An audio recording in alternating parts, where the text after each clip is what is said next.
रात थी 1 जून 2001 की।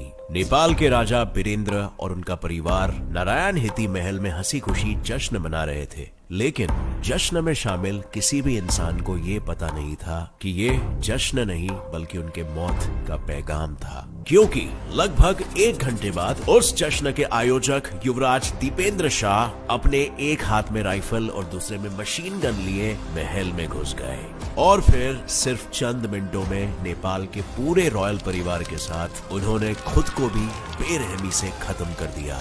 क्या इस जश्न का आयोजन उन्होंने सिर्फ अपने परिवार को बेरहमी से मारने के लिए किया था? अगर हाँ तो क्यों? इसका जवाब तो पिछले 20 सालों से सब ढूंढ रहे हैं, पर वो आज तक किसी को नहीं मिला। लेकिन कुछ थियरी जरूर है दीपेंद्र ने ऐसा क्यों किया होगा इसको एक्सप्लेन करने के लिए। और उसमें से पहली थियरी के हिसाब से दीपेंद्र जिस लड़की से प्यार करते थे वो लड़की उनके परिवार को नापसंद थी। दूसरी थियरी ये थी कि वो अपने पिता को मारकर खुद राजा बनना चाहते थे। और तीसरी कि ये सब 250 साल पहले लगे एक श्राप का किया धरा है, एक ऐसा श्राप जो शाह परिवार के सबसे पहले राजा को मिला था। बट आखिर क्या था ये श्राप और किसने दिया था राजा को? और अगर हम थियरीज की बात कर ही रहे हैं तो हम उस इंसान को नहीं भूल सकते जिसका इसमें सबसे ज्यादा फायदा होना था, ज्ञानेंद्र शाह, राजा बीरेंद्र के छोटे भाई, जिन्हें इस पूरे हादसे में बिल्कुल कुछ नहीं हुआ और आगे जाके वो नेपाल के नए राजा बन गए। तो क्या असली कातिल ज्ञानेंद्र ही थे? हेलो फ्रेंड्स, मैं हूं गौरव और आज इन्हीं सारी थियरीज और सवालों को सुलझा के हम जानेंगे कि क्यों और किसने नेपाल की रॉयल फैमिली का कत्लेआम किया। In our today's video title, why did the Prince of Nepal organized a royal massacre? सबसे पहले तो हमें ये जानना होगा कि उस रात असल में हुआ क्या था। दरअसल शाह परिवार का एक ट्रेडिशन था, वो हर महीने में एटलीस्ट 2 बार मिलते ही थे। लेकिन उस 1 जून की बात कुछ अलग थी, क्योंकि उस पार्टी की पूरी जिम्मेदारी दीपेंद्र ने खुद पर ही ली थी। वो हफ्तों पहले से सभी को कॉल करके पूछ रहे थे कि वो पक्का पार्टी में आने वाले हैं कि नहीं। और तब सभी को यही लगा कि दीपेंद्र खुद पार्टी के प्लान से कितने एक्साइटेड थे। लेकिन असल में किसी को ये नहीं पता था कि दीपेंद्र पार्टी नहीं बल्कि कुछ और चीज का प्लान कर रहे थे। फिर आया पार्टी का दिन और ज्यादातर लोग 8 बजे तक आ गए थे और सभी ने ये नोटिस किया कि दीपेंद्र बहुत ज्यादा पी रहे थे। लेकिन किसी ने भी उन्हें रोकने की कोशिश नहीं की, क्योंकि सबको पता था कि दीपेंद्र पीकर भी खुद को संभाल सकते थे। लेकिन एक समय के बाद वो सबके सामने गांजा पीने लगे, ये भूल के कि उन्हें अपने बड़े बुजुर्गों और परिवार के सामने सिगरेट तक पीना अलाउड नहीं था। और वैसे तो परिवार के दूसरे लोगों ने उन्हें तब नहीं देखा,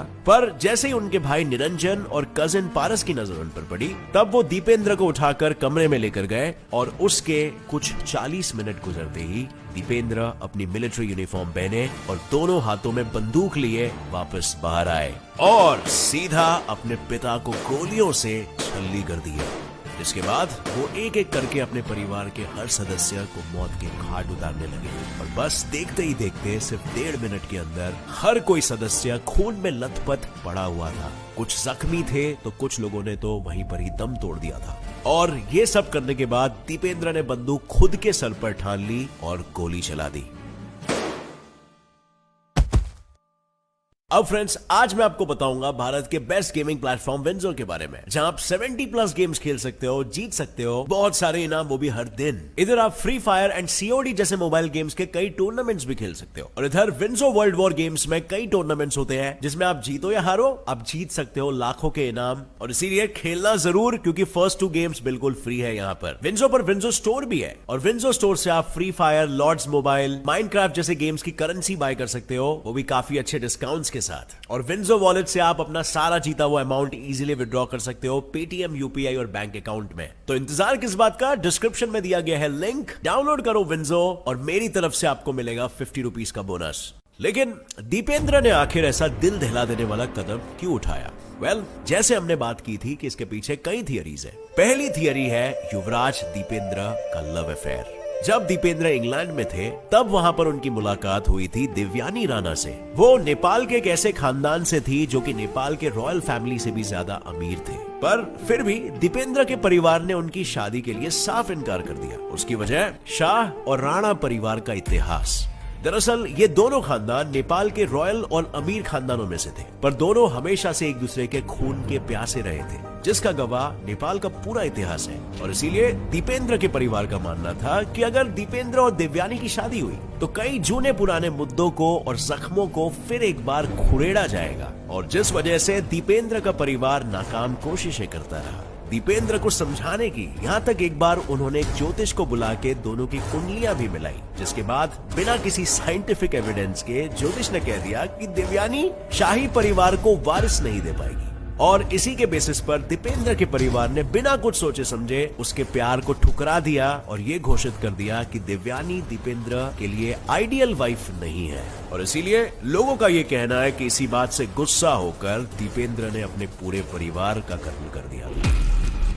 अब दूसरी थियरी ये है कि दीपेंद्र खुद राजा बनना चाहते थे। बेसिकली दीपेंद्र अपने पिता राजा वीरेंद्र के उत्तराधिकारी और नेपाल के अगले राजा बनने वाले थे, लेकिन 1990s के दौरान नेपाल के लोग सड़कों पर उतर आ गए थे, क्योंकि उन्हें राजतंत्र नहीं बल्कि लोकतंत्र यानी कि डेमोक्रेसी चाहिए थी, जिस वजह से राजा वीरेंद्र ने नेपाल में एक पार्लियामेंट बनाया और ऑलमोस्ट अपने सारे पावर्स उन्हें सौंप दिए, जिसके बाद वो बस एक कॉन्स्टिट्यूशनल मोनार्क यानी बस नाम के लिए राजा बन गए थे, बिल्कुल इंग्लैंड की रॉयल फैमिली की तरह।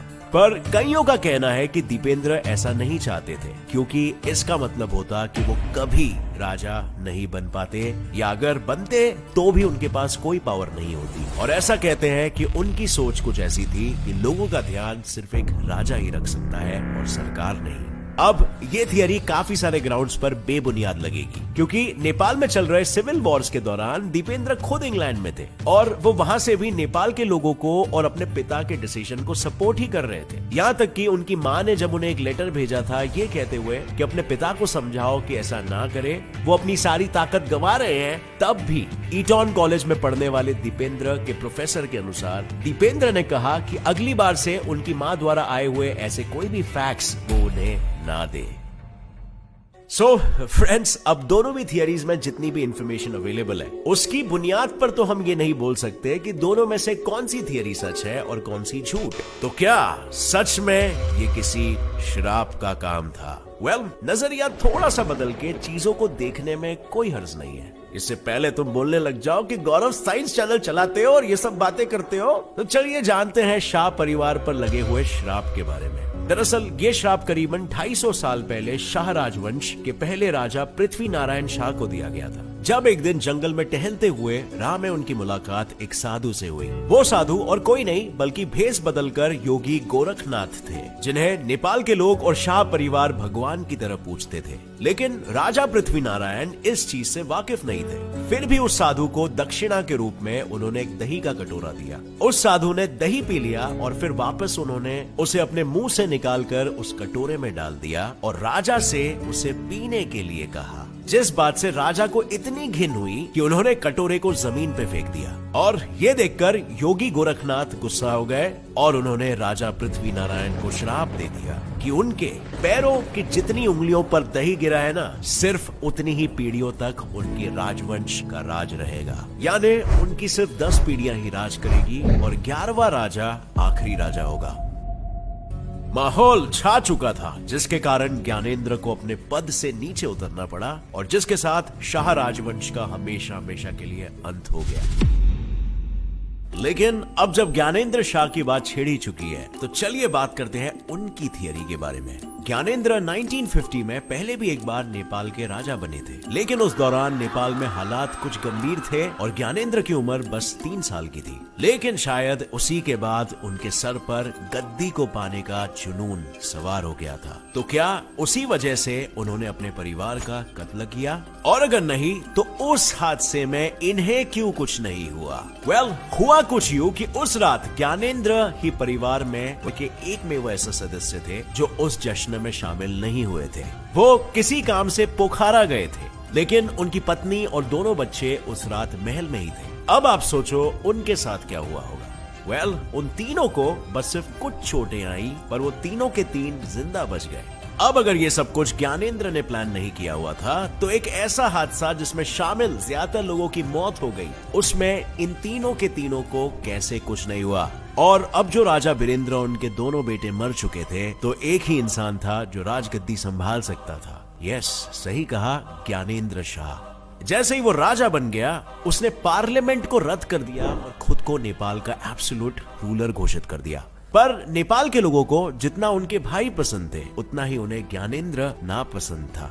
लेकिन हम ज्ञानेंद्र नहीं चाहता है। ज्ञानेंद्र नहीं चाहता। क्यों नहीं चाहते? क्यों नहीं चाहते ज्ञानेंद्र को? वो हमको अच्छा नहीं लगता है। क्यों चाहता है? वो 2 नंबर है, तस्करी है वो। जिसके कारण लोगों के मन में ज्ञानेंद्र और उस हादसे को लेकर अलग अलग थियरीज बनने लगी और ये माना जाने लगा कि ज्ञानेंद्र के पास राजा और उनके परिवार को मारने का सबसे बड़ा मोटिव था और अगर उसने ये सब नहीं किया तो सिर्फ उसका परिवार ही कैसे सही सलामत बच गया, और क्यों सिर्फ वही उस रात वहां पर मौजूद नहीं था। इस हादसे के बाद नेपाल में चल रहे डेमोक्रेसी की लड़ाई अब इंसाफ की लड़ाई बन चुकी थी और खुद पर लगने वाले अलग अलग इल्जामों के कारण ज्ञानेंद्र ने रिजाइन कर दिया। एक मिनट, दीपेंद्र या ज्ञानेंद्र, आखिर किसने मारा नेपाल की रॉयल फैमिली को?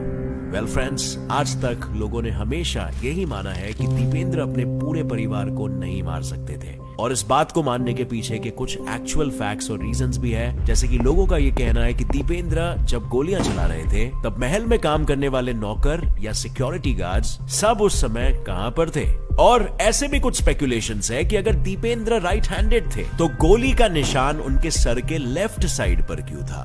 अब ये सवाल यहाँ पर बिल्कुल वैलिड इसीलिए है क्योंकि ज्यादातर जो लोग खुद पर गोली चलाते हैं तो वो बंदूक हमेशा अपने डोमिनेंट हाथ में ही पकड़ते हैं, और दीपेंद्र खूनी ना होने के पीछे का आखिरी रीजन ये भी है कि इस हादसे के बाद ज्ञानेंद्र ने खुद इंक्वायरी के लिए एक टीम बिठाई, लेकिन उस टीम में सिर्फ 2 ही लोग शामिल थे जिन्होंने बिना किसी फॉरेंसिक एक्सपर्ट या फॉरेंसिक रिसर्च के सिर्फ 1 हफ्ते में केस को सॉल्व करके दीपेंद्र को कातिल करार कर दिया।